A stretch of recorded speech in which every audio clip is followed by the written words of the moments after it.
Now the latest thing in science is weighing the human soul. A fellow up in Massachusetts has done it. He weighs you before you die, and he weighs you after you die, and the difference is what your soul weighs. It's so simple it must be true. And if it ain't true, anyhow, it's simple. But it's a terrible thing to think of. Suppose your time has come. Your family are busy grieving for you because they wasn't so good to you as they might. The younger members of the family are striding around trying to look sad as they should. The undertaker walks by whistling. Your friends are at the gate saying, what a fine man you were if you didn't drink, and did you leave much?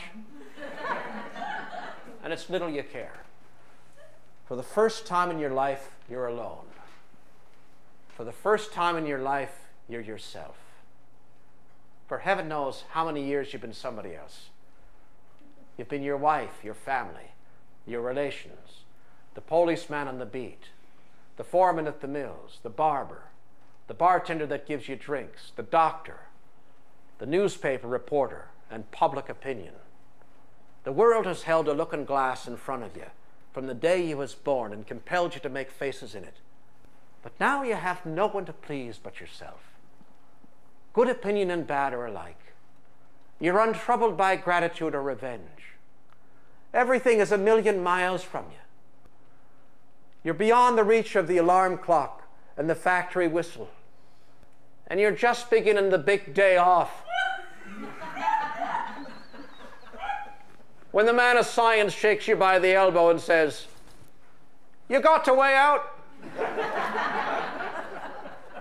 And he figures, 147 from 150, 7 from 0 can't be done, barring 1, 7 from 10 leaves 3. The soul of our late lamented friend weighed a light 3 pounds avoirdupois. 'Twill never be popular. People won't have their souls weighed.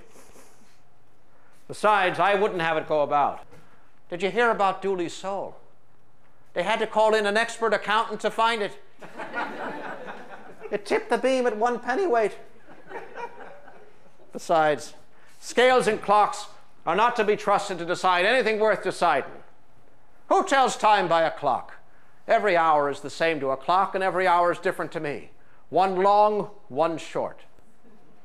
There are hours in the early evening that pass between 2 ticks of a clock. And there are hours in the early morning when a man can't sleep that Methuselah's age could stretch in. Clocks are habitual liars, and so are scales. Scales are for the other fella. But when it comes to measuring something that's precious to me, I'll not trust it to a slight improvement on the seesaw.